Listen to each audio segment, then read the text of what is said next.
Hi guys, this is a video requested because the previous audio video, there were a few issues when you started to get it into your tap essay, so this is the audio extended video. In the previous audio video, which you should watch before you see this, we had a sound that just played on page 2 of our tap essay. It was just the crowd sound, and then we didn't do anything else other than that. So when you guys started putting it into your assignments, or when some of the other students from the previous sprint started putting it into their assignments, they started to have issues when they got to a higher number of pages and when they wanted to stop the previous sound. So this is just basically the structure that we would recommend for you to play certain sounds on certain screens. So I'm just going to, up here should all be familiar to you.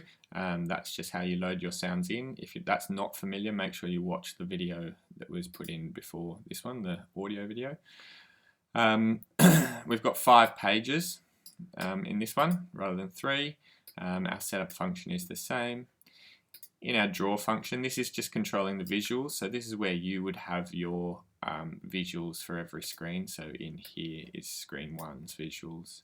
In here is screen 2's visuals. In here is screen 3 visuals. So that's just one big conditional statement here. So what I might actually, let's auto indent this because, oh god, that's not auto indent.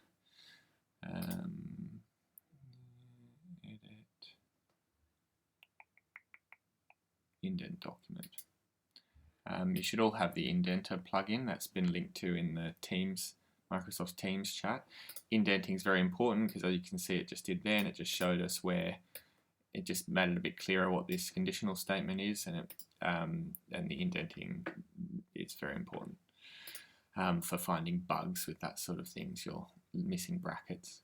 Anyway, that's not what this video is about. This video is about sound. So here we go.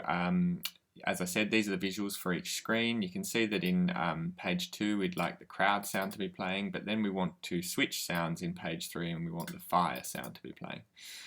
And then screen 4 we want the river, and then screen 5 we want the train.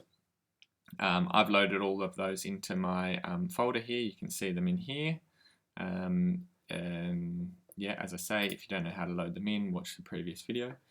I've just moved the incrementing of the screen into its own function just to make it a bit simpler. This is the same stuff that was in the audio video. I've just taken it from, it was in here in the mouse pressed function. What I've done is I've put it into its own function called increment screen so that I can call it with one line in the mouse pressed function. You can see that I do that in multiple spots here. So what we want to do is in this mouse pressed function, again, this is a basic structure, and then if you're starting to do things where you're pressing the mouse in those screens, you may have to refactor this and change it a little bit, but this is the basic structure. If we're on screen 1 and we press down on the mouse, we can assume that's wanting us to go to screen 2. So on screen 2, we want crowd to play. So if we're on screen 1 and we press, we want the crowd to start playing, and then we want to move to screen 2. This will happen very quickly, but it will happen in that order. The crowd will play, and then the screen will increment. Okay? So we will move to screen 2, and the crowd will be playing when we're on screen 2. When we're on screen 2 and we press down, we want to stop the sound that was playing on screen 2, and we want to start playing the fire sound, and the increment screen is going to move us to screen 2. So we've pressed down on screen 2. The crowd will stop, the fire will start playing, and the screen will go to 3. So fire sound is the sound that we want playing on screen 3. And then it's just repeat. If we press down and we're on screen 3, we want to skip to screen 4, but we want the fire sound to stop and we want the river sound to start playing. If we press down and we're on screen 4, we want the river sound to stop, and we want the train crossing sound to play, and we want to make it screen 5. If we're on screen 5, we just want to stop the train crossing from playing and we want to go back to the start. And the benefit of just using our function here is that we've got increment screen, and that increments the screen. So it was on screen 5, it would go to 6, and then it would test if that is bigger than the number of pages, which it is, and it would just set it back to screen 1. So that just loops around.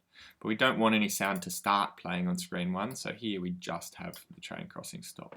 So let's see if that works. Here we are, page 1, no sound playing. We're going to press down.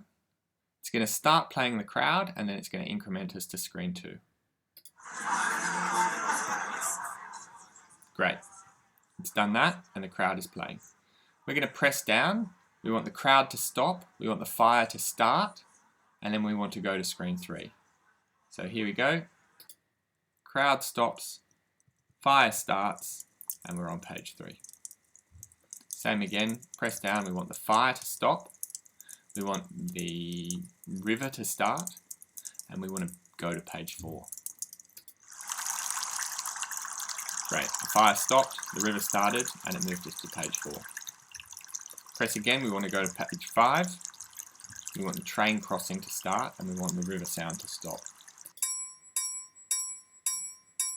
There we go. And then when we press again, we want to go back to the first screen, and we want the train crossing sound to stop. So pressing, we're on page 1. Okay, hopefully that helps you guys with actually incorporating sound into your TAP essay.